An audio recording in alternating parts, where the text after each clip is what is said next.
So, today we will be continuing our journey in the Yu-Gi-Oh! To Legends of Runeterra custom cards. You guys have really been enjoying this so far, and one of the most requested card archetypes that I've gotten has been the Red Eyes Black Dragon. We are going to famously just jump right into it without wasting any time here, and I need to start this off by telling you that there is a lot of ways that Red Eyes could have gone. For those who don't know, the Blue Eyes here is the dragon of power, but Red Eyes is known for its potential to grow. If you want to see that Blue Eyes video, by the way, we do have a Blue Eyes video. You should check that out. I decided to make up a brand new keyword, which I am calling potential. Now, potential is a unit that has its potential unlocked, transforms into a more powerful unit. You have a card that says potential on it, it says what it will turn into, and then when the potential criteria is performed, they will turn into this more powerful card. It's kind of like a way to give other cards like a champion level up. So the first card we have is, of course, the Red Eyes Black Dragon, 4 mana 5/4 dragon in Noxus with Fury and Overwhelm. But you notice, doesn't do anything else other than that. Doesn't have any real abilities. It's just kind of like a nice big meaty big beat stick. Now, I do want to talk about dragons in Noxus, though. I don't know the lore of League too well to know how much dragons in Noxus is like a conflicting idea, but I think if any region where the Red Eyes is going to fit the best, it's going to be in Noxus, and that will hopefully make sense throughout the archetype as I explain some of the cards going forward. All the dragons in every other region seem to have some gimmick. The Targon ones are all big creatures. All the Demacia ones have some kind of like combat advantage. All the Ionia ones suck. So, you know, like they all have their own thing that they're good at. So I just decided with all the Noxus ones, just about all of them will have Overwhelm. This is not because I am an Overwhelm enthusiast. You know, we're not a Rico Rex here, but I thought it'd be fun. Now, we're not going to go right into Red Eyes' level 2 yet. You will see that I have my unlocked potential is his level up criteria, and his potential will change depending on where his potential was unlocked. And we'll get into why that is in a second. I want to start getting into the Noxus cards that support Red Eyes. We'll be talking about the Red Eyes Black Chick. So this card right here is to kind of help introduce the concept of potential. So you have the Red Eyes, who when his potential is unlocked, levels up. But you have the Red Eyes Black Chick, which is a 1 mana 1/2 with Fury, dragon in Noxus again. When you play a dragon, it strikes me and unlocks its potential. So now, it seems like this card is very close to Dragon Chow, and it is. It is based off of Dragon Chow. A little bit weaker, can attack, is a dragon, and can potentially do its own thing. When a dragon strikes the Black Dragon's chick, it will transform into its unlocked potential form. So we're going to get right into the next card, which is Meteor Dragon. Now, in actual Yu-Gi-Oh!, Meteor Dragon really doesn't do much of anything. It's just kind of a stat check.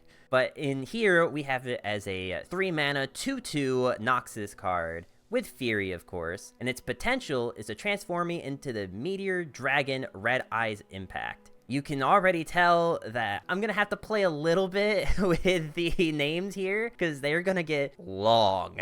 Yu-Gi-Oh! Loves its very specific name structure, and we're going to do our best to go around that because tarot cards typically aren't a sentence. So this card also has the Last Breath effect. Unlock the potential of the next dragon ally summoned. So this is going to continue to help proc your potential because potential, I only have 25 cards to work with here. So, Meteor Black Dragon, the thing it transforms into when its potential is unlocked is the Meteor Dragon Red Eyes Impact. 3 mana, 2/5, not a main deckable card, by the way, but its effect is I take damage for all dragon allies. Now, this is very similar to what it does in Yu-Gi-Oh! I try to not change too much on these cards, but obviously there are times where it's just not possible. Up next, we have the Red Eyes Meteor Black Dragon, which is a 4 mana 4/3, and this card is to play, discard 1 unit. Potential, transform me into Meteor Black Dragon. It has Fury. It's going to start growing as it kills things. There's not a whole lot more to talk about here. I decided to go for the discard mechanic because it's Noxus, so it just kind of fits. And this card transforms into Meteor Black Dragon, who has no effect, but is just really big stats. I kind of think a 6/4 might be weak. because it does require a lot to get to this point. It's not like this is just a naked 4-mana 6/4. You have to discard a card, you have to have something already played that unlocks the potential. It's really good if it gets to this point, but I almost wonder if 4 health is maybe not enough. I'll let you guys talk about that in the comments down below. We have introduced some cards that have potential, and we have introduced some cards that unlocked potential. So now I think it's fair that we can get into what the Red Eyes Black Dragon's level 2 effect is for the Noxus region. And we have Meteor Black Comet Dragon. It turns into a 6/5, effectively just giving it +1/+1 on level up. And it has support. Kill my supported ally to deal damage equal to its power to the enemy Nexus. Mostly 1-to-1 to what it does in Yu-Gi-Oh! But now you'll notice that it says, when I die or am obliterated, transform all copies of me back into Red Eyes Black Dragon. I think I need to work on the wording here. I think the wording is a little unclear, but this was the best I could come up with.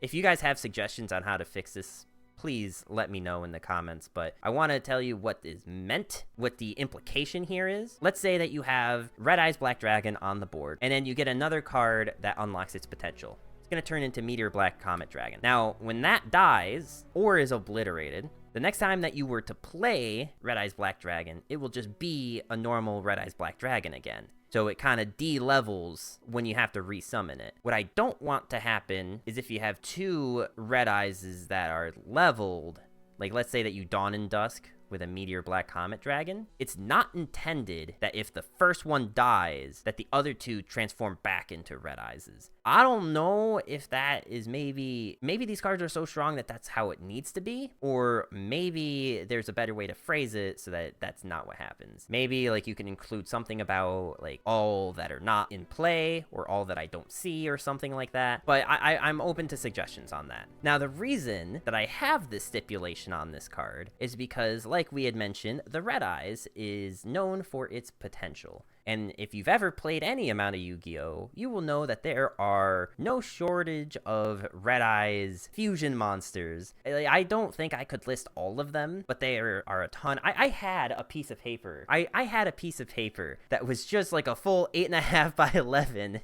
that was just full of all the different things that Red Eyes can transform into. It's a lot. I didn't want to just pick one to be the face of Red Eyes. That said, I also didn't want to just like leave any out either. So I decided the best way to do that is to make it so that depending on the region that is unlocking Red Eyes' potential, it will transform into a different level 2 form. If you have Black Dragon's Chick on the board and then you play Red Eyes, Black Dragon's Chick is a Noxus card, so it will transform into Meteor Black Comet Dragon. And with that, we're going to go on to the remaining Noxus cards, which are not units, and we are going to start off with Red Eyes Insight. It's a 2-mana focus speed card. Discard a dragon unit to draw a fast or slow spell. It can be targeted draw. Let's say that you are running a deck where you only have 3 copies of survival skills, and that's your only slow speed spell. You can always use this as a 2-mana draw your survival skills. It does require you to discard a dragon unit to do it, and there's really no dragon units that currently get support from being discarded. Like, there are ways that this card can be really scary. You could put in like Fervors and Decimates, and then this is just a 2-mana draw your Decimate, but then there's also decks where like this card like kind of does nothing.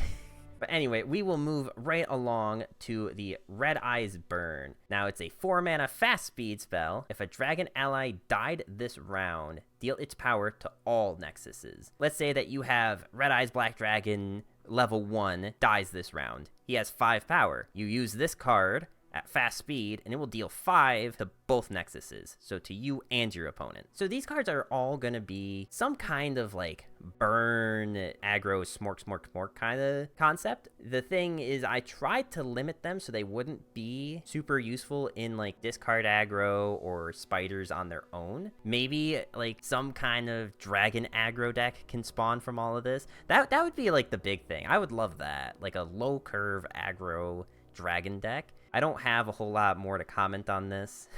I'll say this, if you don't like this card, you're gonna hate the next one. Inferno Fire Blast. It's 7-mana fast speed. A dragon ally that has not attacked this round strikes the enemy Nexus. If that ally can't attack this round. With Atrocity, A, it kills your unit, but B, you can kind of bluff an attack with Atrocity, right? You can attack in with Tryndamere, and then you hit him with Atro.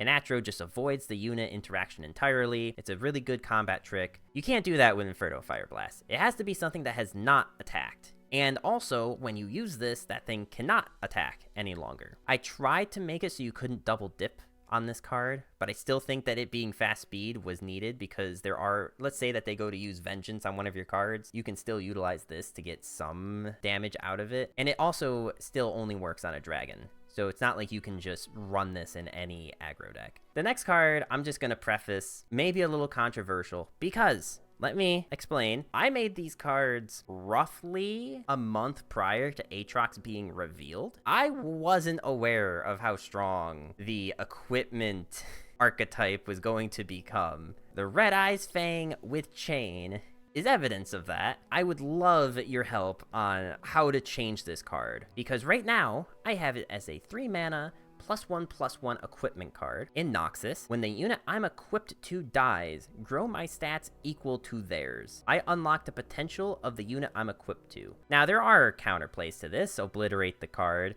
Quietus, Heavy Metal. There are ways to get around this card, but it is still very strong. So if you've got any better ideas on how to change or nerf this card, please let me know in those comments down below. And also make sure that you hit that subscribe and like button while you're at it. We're trying to make these a monthly thing. We will now be getting into some non-Noxus cards, starting with the Red Eyes Black Dragon Sword. Now, it's a 4/0/0. This card has the effect of grant Red Eyes Black Dragon Sword +1/+0 for each dragon ally that died this game. Then I unlock the potential of the unit I'm equipped to. Not a whole lot more to say on this guy, other than that maybe the mana cost is too expensive.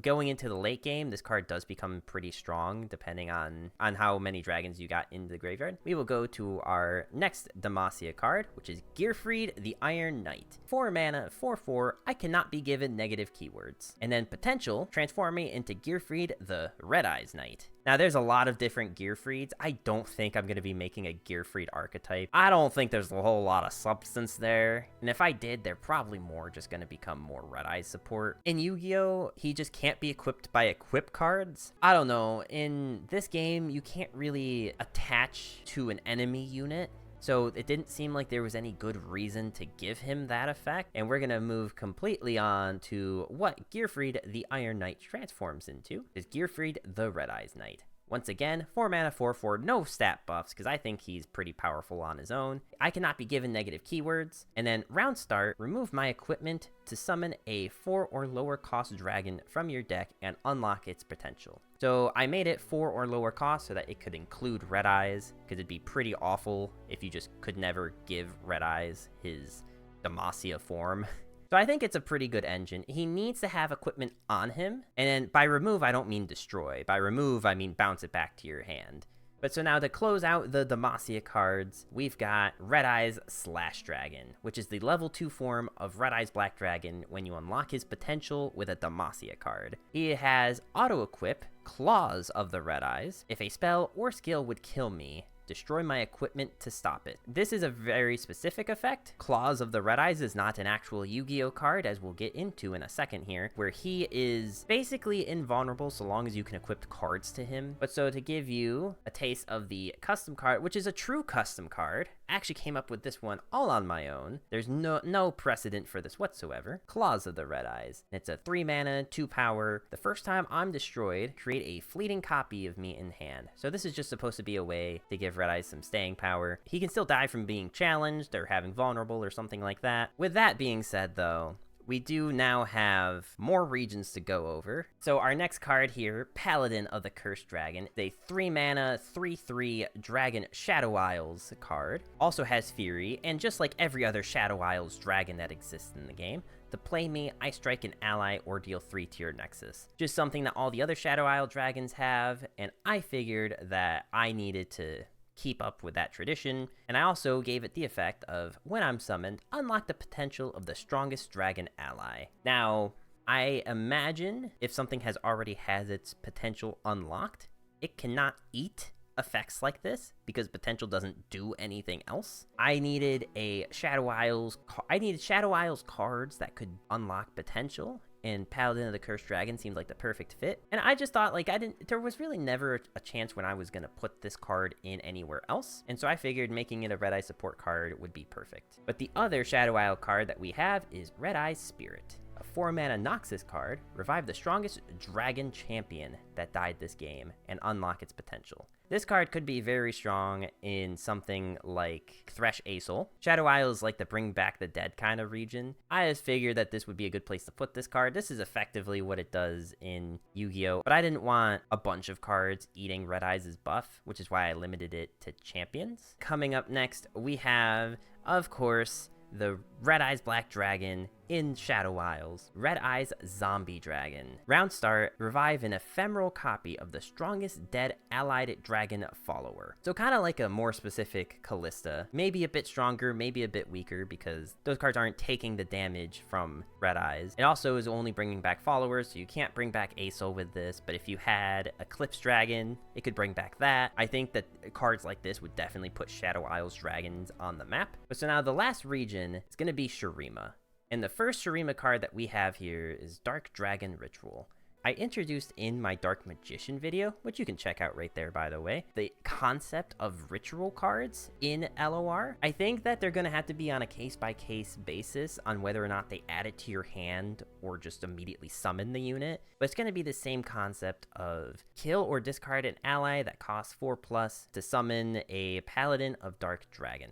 If you use the dragon, draw 1 spell. Now, the biggest downside to any ritual spell is that you're paying a mana cost, and you're paying a card in hand or on board, and it's slow, and they're all slow speed at that. I think there has to be a happy medium here, but I also think making them all 0-cost cards is a bit too dangerous. So at this point, I've just been making them the same mana cost that the card would cost if it's going to summon it. So yes, it's 4 mana and it costs a card in hand, but it's going to summon a unit onto the board for you. And it can also draw you 1. So the card that it ends up turning into is the Paladin of Dark Dragon. Now it's a 4 mana 4/3 Shurima dragon, something that we have not seen before at all.